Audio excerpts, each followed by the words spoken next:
today I've got a really exciting build. We're back with the 250-foot roll of edge banding, this time to build a bed. I'm gonna start by breaking down some 3/4 inch red oak plywood that's gonna be our headboard blank. This queen headboard is going to be 6 feet wide when it's finished, but this blank is just a little oversized. I would highly recommend using a high tooth count blade, especially with oak plywood. It's got long fibrous grain and it is prone to tearing out. On the top of this headboard blank, I'll cut and attach an 1.5 inch wide strip. And then alternating down the headboard every 3/4 of an inch, I'll connect a 3/4 inch wide strip, which I think I need 17 of. And if my math is correct, I'll be able to get it all out of this remaining piece. I started by using a double wide piece of plywood to set my fence so I could cut a piece to that exact width. I was cutting these pieces by myself, so I took a little bit of extra time to set up an outfeed table so that I could do this safely.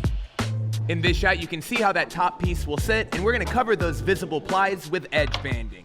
Next, I used a single sheet of plywood to set my fence to that width, and I started cutting my 17 slats that I'm gonna need. In reality, I'm not sure if I would take this project on without a table saw, maybe with a track saw, but I do think a circular saw would take a long time and it might be prone to cumulative error. I've certainly taken on some big circular saw projects, but I don't know if I would be signing up to this one. If you kept up with my last TV media console, then you're going to be familiar with this horizontal slat design, except I'm doing a different take. Last time, I built up a panel with alternating 1.5 and 3/4 strips, but this time, it's going flat on this plywood sheet. Now let's put this thing together. I don't want any visible fasteners, so I'm connecting my 1.5 inch top piece with pocket screws to my panel. This is the Craig K5 jig, and it is awesome. Having the extension wings on the side is especially nice for building big projects in cases. I'll leave a link down in the description to the one that I'm using. I ran a really thin bead of glue where this top rail is attaching to my plywood panel, and then I clamped everything in place so that nothing could shift while I was screwing it down. As you can tell, I did a thin bead of glue because I don't want a lot of squeeze out. It's going to be tough to clean that out on a project like this. Oh, and FYI, I'm using 1.25 inch pocket hole screws. That's what's standard when you're connecting 3/4 inch plywood to more 3/4 inch plywood. If you're building this and you do get any glue squeeze out, make sure you clean it up with a wet rag before it has a chance to dry. And attaching the rest of the slats should be pretty simple. I've marked my last piece, which is gonna be my spacer.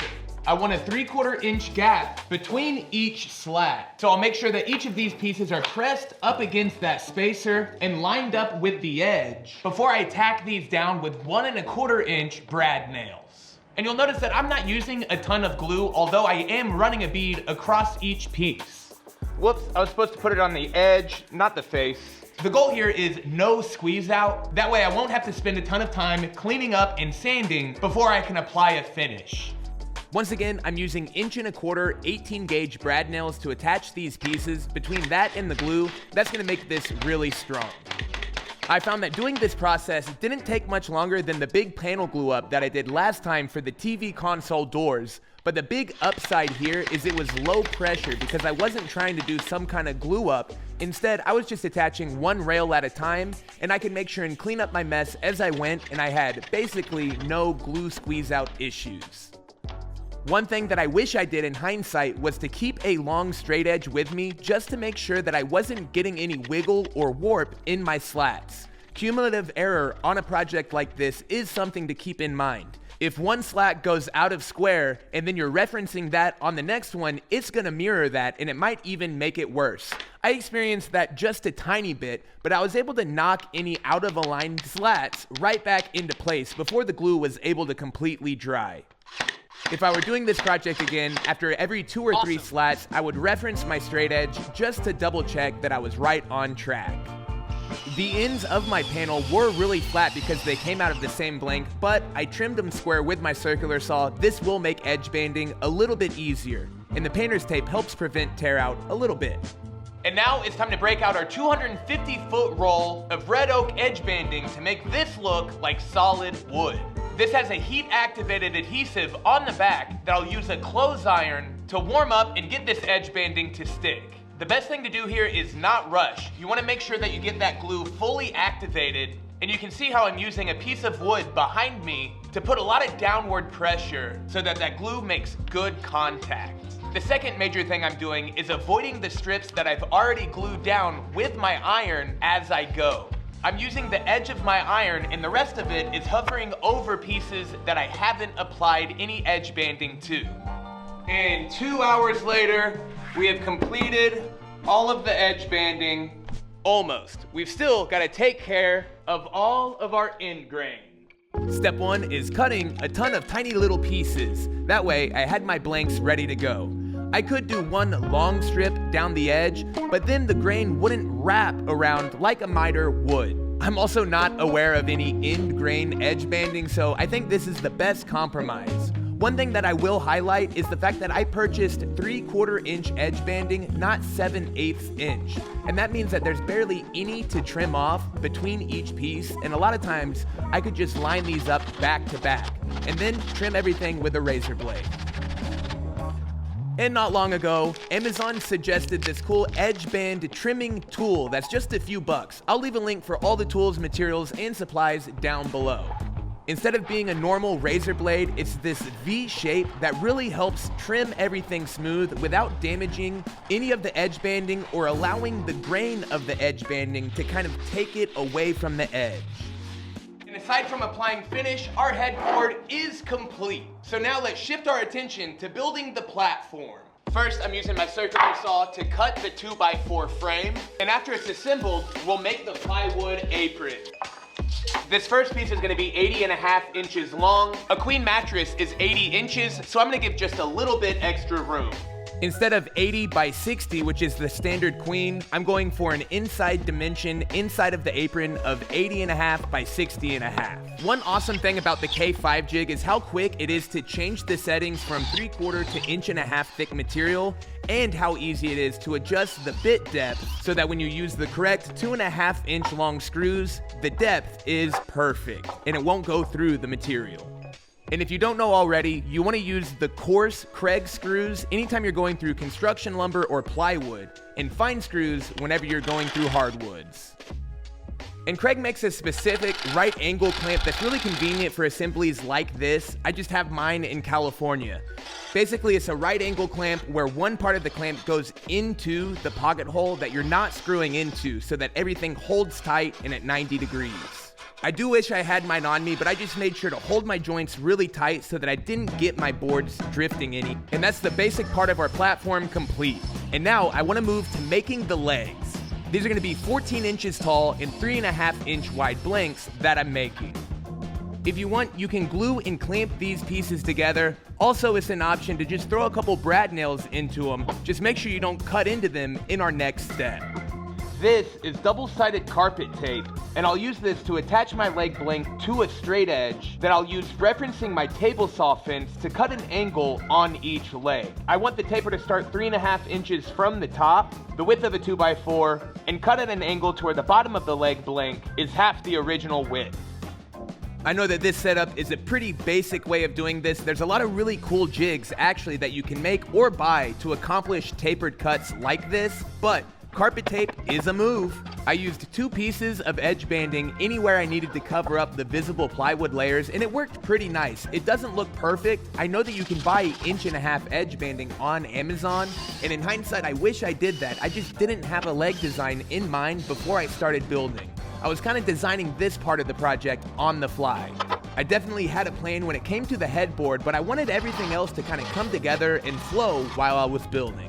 The tapers on the front and back leg both face the foot of the bed. A lot of times on a dining table, you want your tapers to meet or go apart from each other, but on this, since it's going to be against the wall on the headboard, I wanted the tapered legs to sort of match each other. And I added legs to the middle, of course, little extra support. And of course, you know I had to do a quick strength test and to make sure we weren't too wobbly, and we were very good. This is looking really good. It's super sturdy. And now I'm just gonna cut some 3/4 inch plywood slats that I'll use to go across the platform of this bed. If you want, you could use the solid panel, especially if you have memory foam. Some mattresses need air movement and to breathe. Others don't require that. So make sure and double check for your mattress and your moisture condition.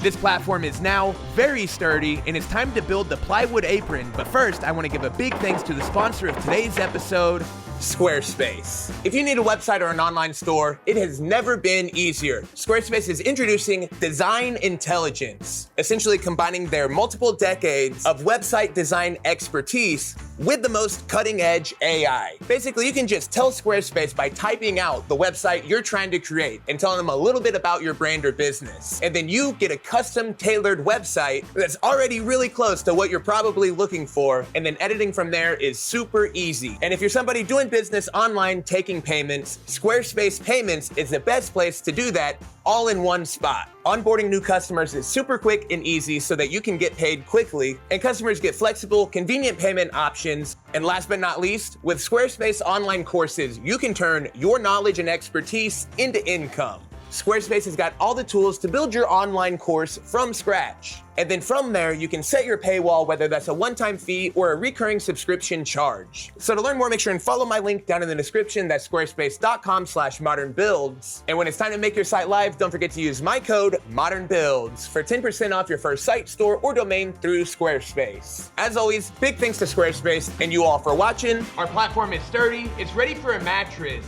But I am gonna cut a plywood apron that's gonna go around the front 3 sides of the bed. I ripped these 3 pieces to 9 inches wide. This size apron should look good with the reveal we've got on the legs, and it's also tall enough to cover about 1.5 inches of mattress. If you don't have a 12-inch speed square like this in your shop, I couldn't recommend one more. It really makes a circular saw way more versatile. I clamped my 2 side pieces in place after I cut them. That way I could get my footboard piece, put it in place, and then mark it exactly where it needs cut so that I know it's gonna be a perfect fit. I did try and keep in mind I was gonna add edge banding to the ends of this board, so I did need about a 32nd of an inch space to fill up. That should be perfect. I'm gonna get all of these edge banded and sanded so that they're prepped for install. I'm realizing now in hindsight it's probably better to do the short ends first and then the long edge, but it's really no big deal. I'm gonna be using pocket screws at the top and the bottom of my joining apron pieces. I'm also screwing through the 2x4 platform pieces. Each side piece needed to be flush with the footboard, and I wanted it raised 1.5 inches above my slats.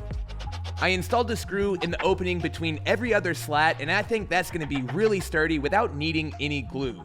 And just so you know, when your pieces are clamped up, you can knock them around a little bit with a mallet, and that helps a ton. And if I did everything correct, the footboard should line up basically perfect. I'm very happy to report that indeed it lined up super flush, and having a pocket screw on the top and bottom made this perfect looking from the outside. If you want, you could throw some pocket hole plugs into this, but I've been using screws and not glue around this platform. That way it can disassemble and reassemble anytime I want. Oh, and this is how I was able to get to that bottom pocket screw. I was barely able to fit that long bit in there. And just look at how clean and flush those ends are. Very pro, or wait, super pro. Our last big step is attaching the headboard. And the first thing I'm gonna do is get it all lined up.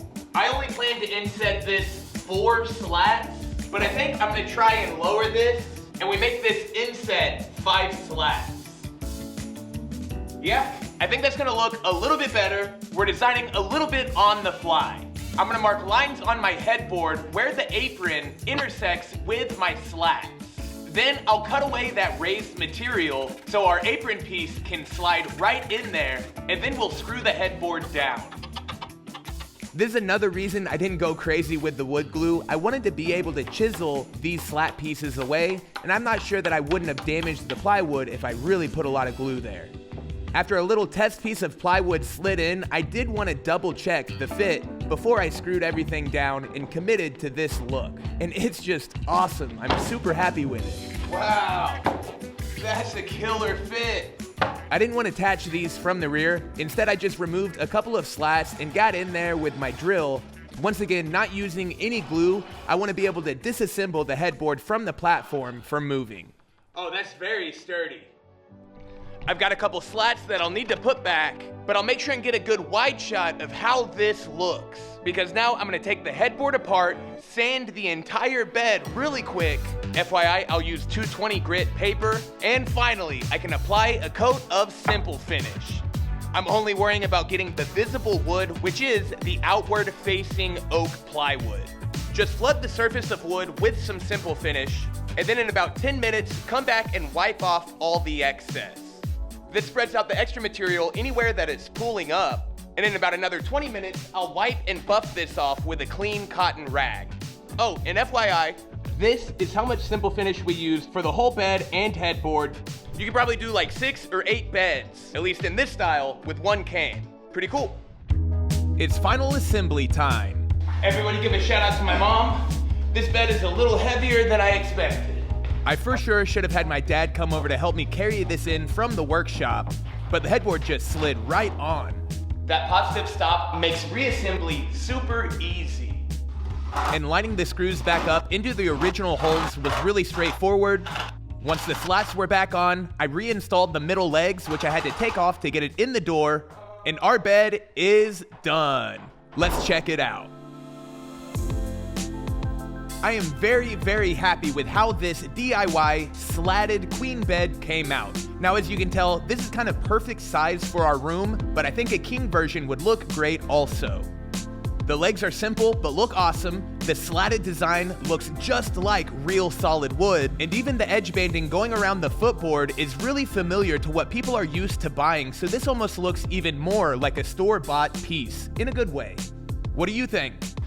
I really hope you all enjoyed the video. Make sure and like, comment, and subscribe down below with the notification bell if you're not already, because in just a few days, I've got this master bedroom renovation video going live, and that'll be linked down below. Thanks a ton as always. We'll see you next time on Mike's First Flip, or Modern Builds.